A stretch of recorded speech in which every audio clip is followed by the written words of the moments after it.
Morning. Just going to do a quick look over the Speedo cable issue that I've got. The ticking noise as you're driving along and the Speedo jumping up and down. See if we can find anything out. Catch you in a bit. Right, so the Speedo cable just goes into the bottom of the engine, gearbox, whatever you want to call it, down the bottom. This was really loose. Screwed in, it wasn't tight at all. Quick turn and it came out. I'd like to think that was it, but I'm not going to risk that. I'm going to actually have a look at both ends and see what it's like. So I'm just checking my theory that maybe it was just loose in the gearbox end by simulating the gearbox with a drill connected to the cable so I can watch what's happening in the car. You have to put the drill in reverse, it works backwards. So this is what's going to happen.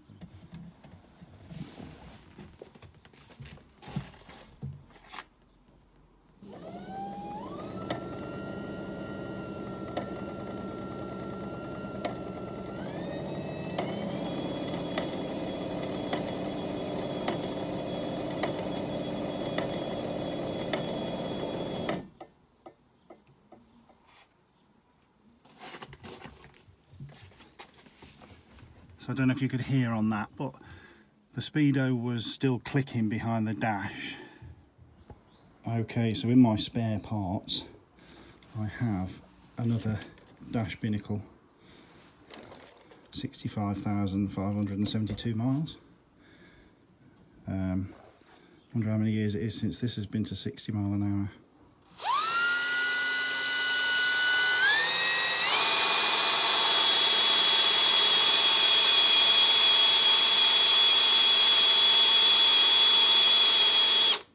That one's as steady as a rock. So, first protocol has to be changing the cable and hopefully not the binnacle because I don't want the wrong mileage on. Alright, for the life of me, just peeking my nose under here, I can't see how to get the cable out. I've already cut myself. Big hands, little holes. So I'm going to take this tray out for the millionth time since I've owned this car so I can see a bit easier. So with the tray out and the little bit of heater hose out, it was quite simple to see how it clipped in. And now I've got to just pull it through, see what happens. Okay, with both of them out and side by side, there's a slight difference. The top cable is the spare one, if you like, and the bottom cable is my existing one. And the spare one has got a plastic tip on it and it looks like it's half broken. My one's got a square drive on it and actually looks in better condition. So the only thing I can do for now is clean it up and just see what happens. Right, so all I could really do is completely clean the cable. Wipe any excess grease off or, you know, dirt that had accumulated, and then I've got the outer sheath and flushed it completely through with WD-40 to get out any bits of grit or anything that were in there. I'm not going to lubricate it with anything as such. I think graphite would have been the original idea if I'd got some, but certainly not grease or anything. That's a bad plan. So with it being clean and obviously lightly oiled with what WD-40 I've put in it, I'll see what happens and we'll go from there. Well, that was a pig to feed back in. I just hope it works.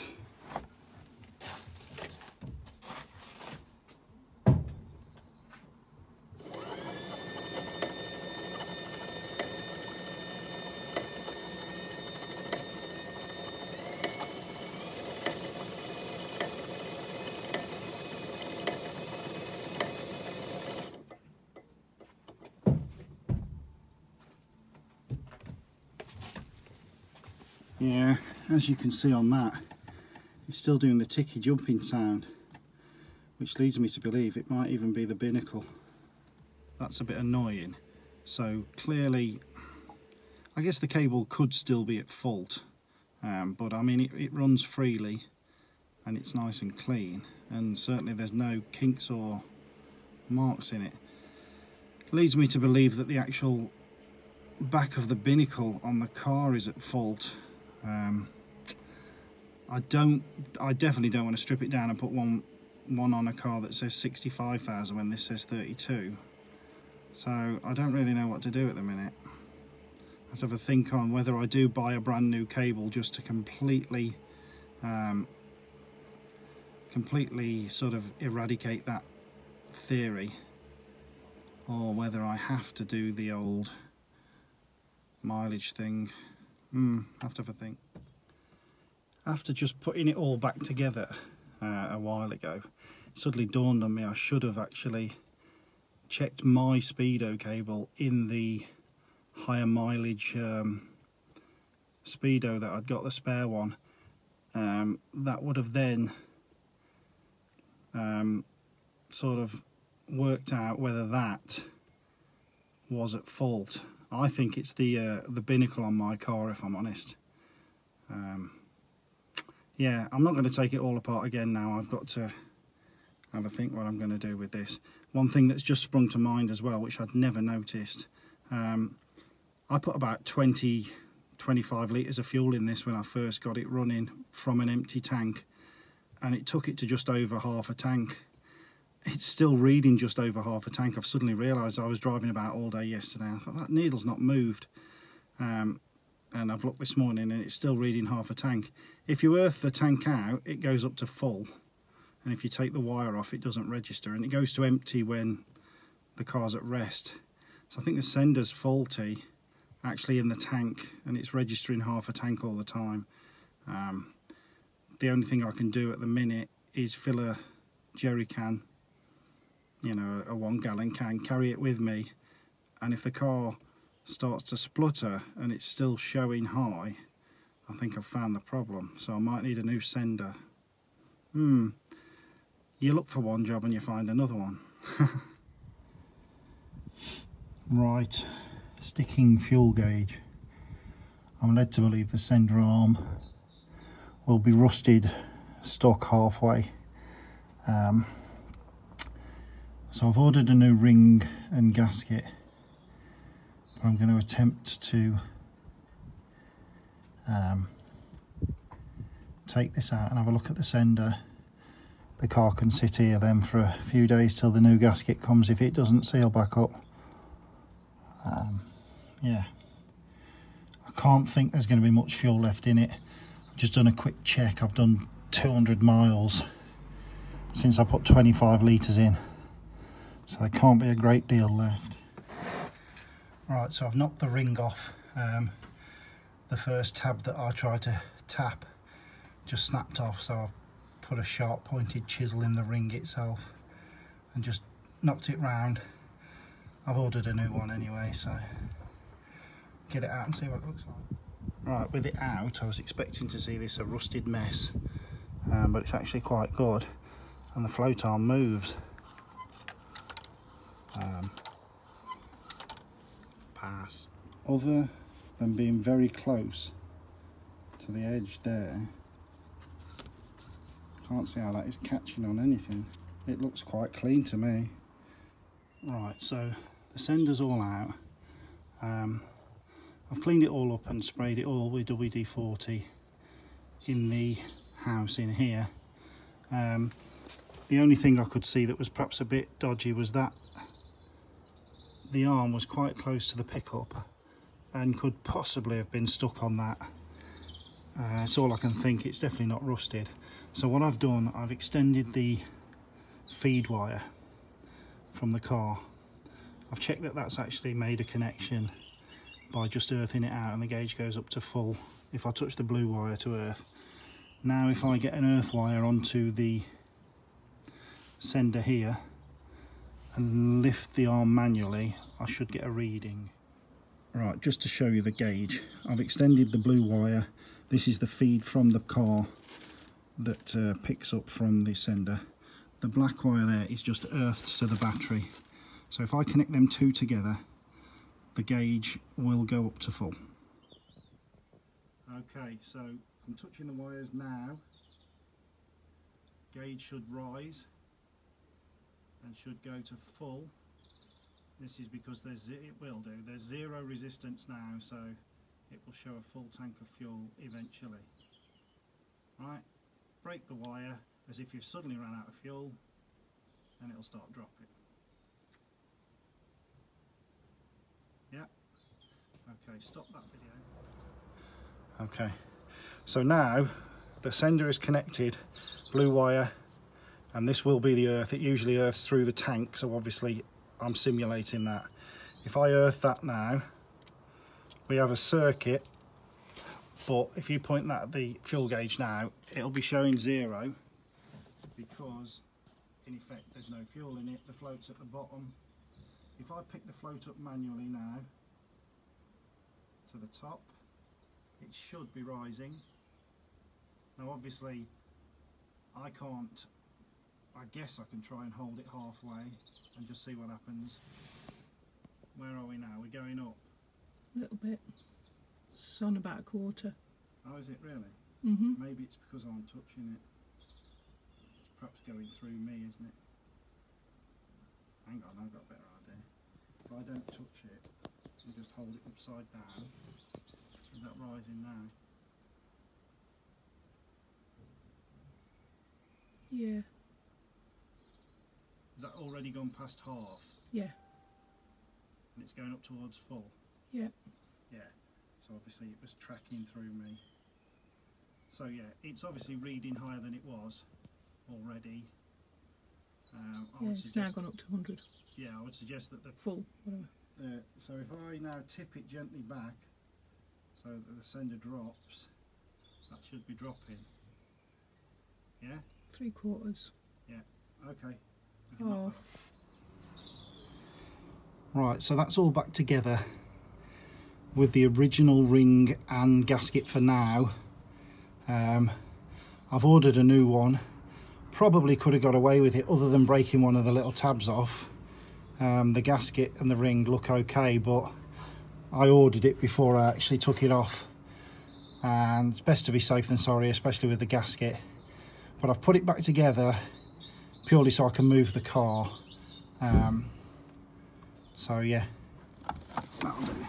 So for comparison now, that is everything connected back up and the ignition off, reading 0. If you recall earlier, I'd got just over half a tank showing. Turn the ignition on now, see where that gauge moves to. Might take a while. It is moving, so it's definitely registering something. The car's now semi-flat, the drive's a bit sloping, but you can see it's not shooting up to halfway, and it's definitely in the red. There's me yesterday driving around like a loony, 60 odd miles, clearly hardly any fuel in the car. That could have been a catastrophe, what?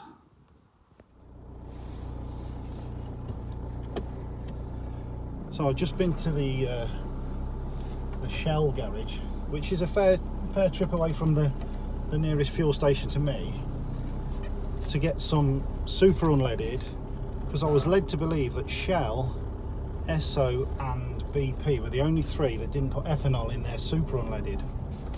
And turns out that's a load of knackers, because the normal unleaded and the super unleaded both said E5 on the pump, which isn't E10 like a lot of the places, but it's still got ethanol in it. But I've put some, I filled a jerry can with super unleaded. I'm feeling rich today. Yeah, right. It was 99.9 pence at Sainsbury's. I've just paid something ridiculous like 120. Mental. Thank you. So once my new ceiling ring comes and stuff for the Allegro, it's going to have the most expensive petrol in the world put into it. Okay, so it's a few days after the last clip on the video, because I've been waiting for these to arrive. They came a couple of days ago, but it's been pouring down with rain and I wasn't in any rush to use the car, so I'm going to get them changed now. Right, I should point out there is an axle stand under there. I know I've seen a lot of criticism on the internet about people working on their cars and it not being safe. The jack's under there, the handle's out, there's an axle stand under there. After having a Volkswagen van actually roll down a set of ramps and trap me, I'm very wary of not going under cars if I think they're going to get me. So yeah, it's all safe. So here are the old parts. I said earlier in the video, when I first got it off, that one of the little tabs broke off, so I just literally knocked a pointed chisel in it and chiseled it round, and then the rubber gasket is just compressed with age and a bit cracked. The new ones are on now, so hopefully it's not going to leak petrol when I put some in. Alright, so again, just to be sure, the gauge is reading virtually nothing. I'm now going to put some fuel in and hopefully that should climb up. I don't know what's gone on here and I don't have time to investigate today because I've got loads to do. The fuel gauge now isn't going up at all and there's 20 litres in. So I can only assume that the new earthing ring or the sealing ring hasn't actually earthed properly. I ain't got time to fart about with it now, so this will have to be investigated at a later date. Right, now I've done nothing other than take the motorhome off the drive so I could put the Allegro back down the front end, and as soon as I've pulled on the level outside, the gauge has gone up. So it's something to keep my eye on. Maybe the gauge is just temperamental, or maybe it was just because I was on a slope, who knows. But just so I know, 20 litres is there and 32,872, so I'll memorise that. I just realised I hadn't done an ending for this video, so quickly editing one on. Obviously it's a bit of one of them something and nothing videos. The Speedo, I've sort of fixed it but I sort of haven't fixed it, and the fuel gauge, I've sort of fixed it but I haven't sort of fixed it because it could go wrong at any time. Who knows? We like to live life on the edge. Somebody please kill that dog, thank you very much. So if you like the videos, please like and subscribe, and I shall see you on the next one. Later.